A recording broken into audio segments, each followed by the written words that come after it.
So, I finally decided to purchase my first ever motorcycle.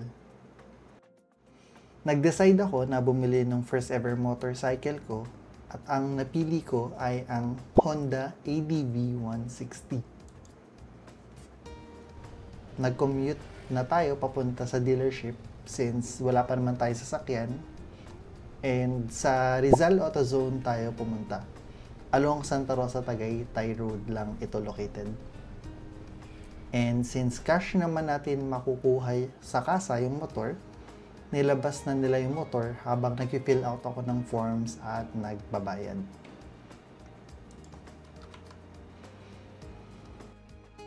Grabe talaga yung forma ng ADV 160. Naintindihan naman natin na mas may better options on paper ngayong 2025 within the same price range. Pero wala eh. Na-in-love talaga ako sa forma ng motor na to simula nung una ko siyang nakita. Yung alam ko na mapapangiti ako habang tinitingnan ko siya sa garahe. Kasama ko nga pala yung pinsan ko at sa kanya ko pinatest drive yung motor kasi takot ako na gamitin yung motor kaagad. Baka kasi may semplang ko kaagad.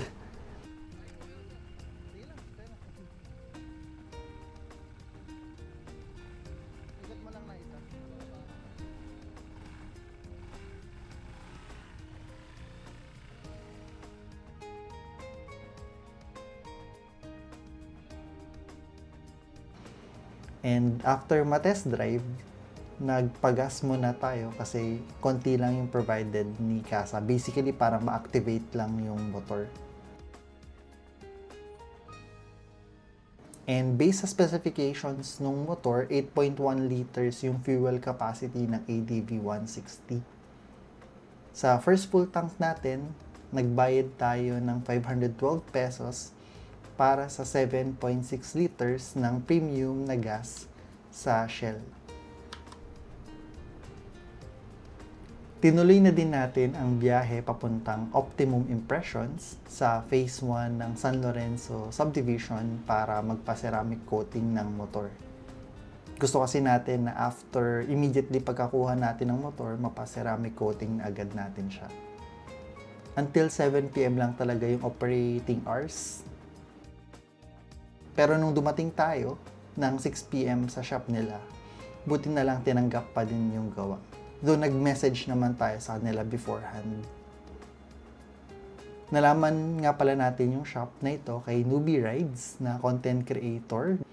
And dito siya nagpa-ceramic coating ng kanyang ADV 160.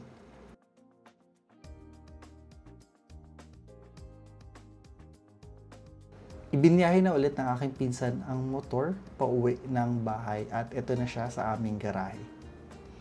Hintayin ko na lang yung ORCR at plaka para maumpisahan natin ang madami pang adventures kasama ang ating ADV 60 na si Hades. Ang pangalan niya ay based sa Greek god of the underworld. Naisip ko na ibigay yung pangalan na yun gawa ng sobrang distinct na matte black color nung motor. And kung mabot kayo dito, maraming salamat sa panonood. Madami pa akong matutunan sa pag-vlog. Pero ang saya lang kasi mare-record and madadocument ko yung mga masayang pangyayari at marami pang adventures na mararanasan natin. So salamat ulit at paalam.